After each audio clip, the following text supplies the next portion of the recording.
வணக்கம் வியூவர்ஸ், நண்பா நண்பி.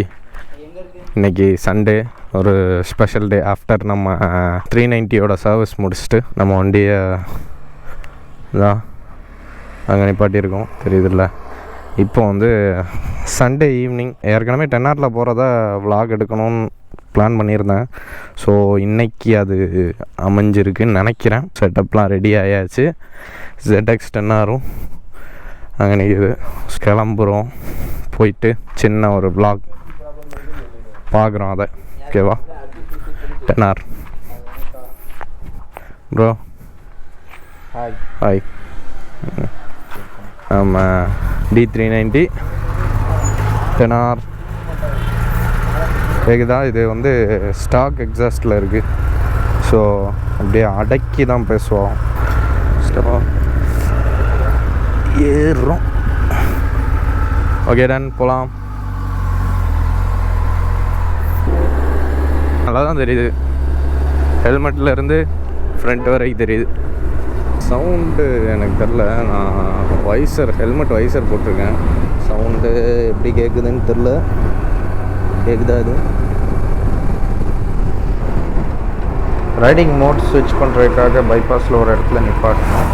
ZX 10Rல riding mode நம்ம ரைடர்ஸ்க்கு ஏற்ற மாதிரி நம்ம அட்ஜஸ்ட் பண்ணி வச்சுக்கலாம். ஸோ இப்போ நம்ம பைபாஸில் போகிறனால ஸ்போர்ட்ஸ் மோடு ஸ்விட்ச் பண்ணோம். ஸ்போர்ட்ஸ் பைக்கில் ஸ்போர்ட்ஸ் மோடு போட்டாலும்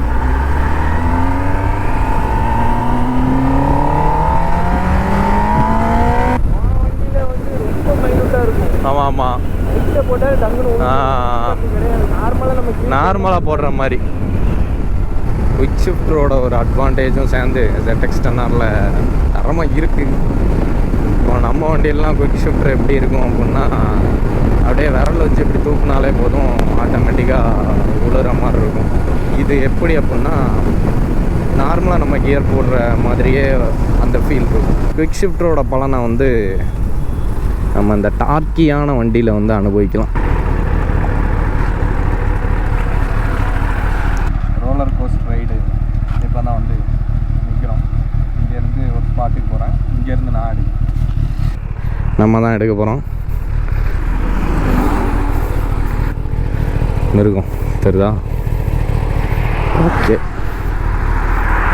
எடுப்போமா?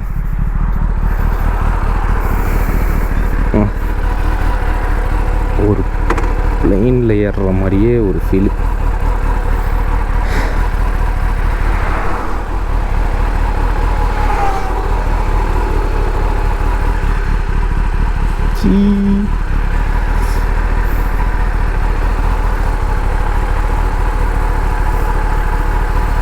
ஓகே அப்பா, அப்படியே ஒரு காக்பிட் ஃபீல்.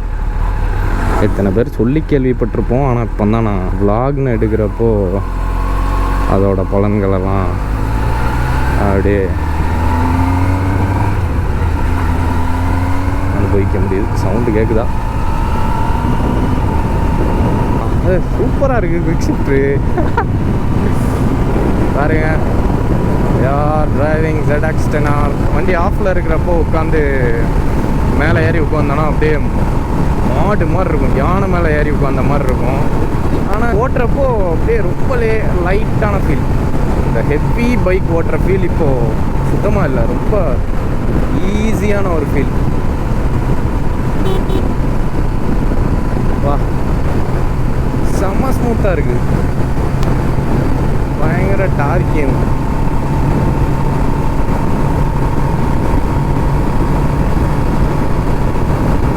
ஸ்பீச்லெஸ் அப்படி இருக்குது. நார்மலாக 390ல் ஏறி உட்காந்தேன் அப்படின்னா அவ்வளோவலான்னு பேசுகிறதுக்கு எப்படியா ஏதாவது ஒரு கண்டென்ட்டை தேர்த்திடுவேன். 10Rல ஏறி உட்கார்றப்போ எதுவும் பேசுகிறதுக்கு வர மாட்டேங்குது, இதை என்ஜாய் பண்ணுறதுக்கு மட்டும்தான் வருது. Z900 ஓட்டுறப்போ எப்படி ஃபீல் ஆச்சு அப்படின்னா, ஏன்னா ஃபஸ்ட் டைம் நான் அப்போ தான் சூப்பர் பைக் ஓட்டுறேன். ஸோ அது எனக்கு அப்படியே ஒரு ரொம்ப அப்படியே பயம் கொடுக்குற மாதிரியே ஒரு ஃபீல் ஆச்சு. அது போக அதில் குயிக் ஷிஃப்டர் கிடையாது. ஸோ கொஞ்சம் நம்மளே ஜெர்க் பண்ணும்.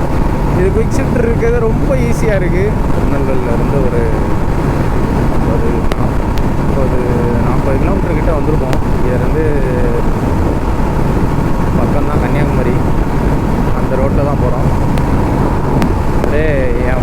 வரைக்கும் டேங்க்கு தான் இருக்குது, ஃபுல்லாக பைக்கு தான் இருக்குது. ஃபஸ்ட் டைம் ZX-10 நான் டெலிவரி எடுத்து வர்றப்பவே சொல்லியிருப்பேன், ஒரு கார் மாதிரி நிற்கி அவ்வளோ பெருசாக இருக்குது, அவ்வளோ ஹியூஜாக இருக்குதுன்னு சொல்லியிருக்கோம். Happy for this.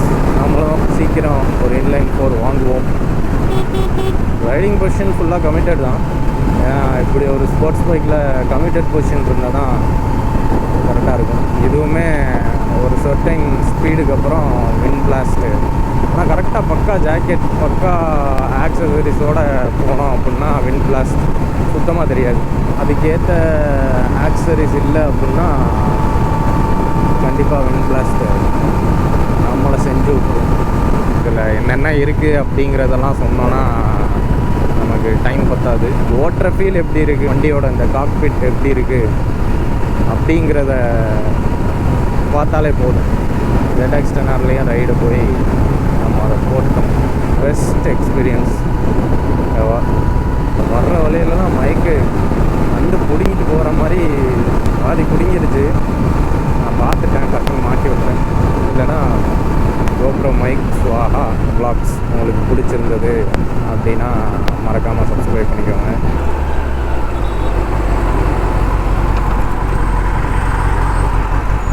அதில்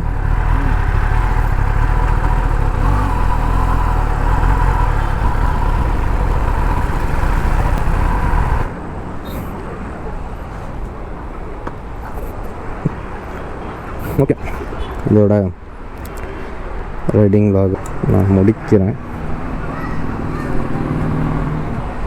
நான் வந்திருக்கிறது SAV ஃபுட்ஸ், கரெக்டாக கன்னியாகுமரி பைபாஸ் அதில் இருக்குது. தேங்க்யூ.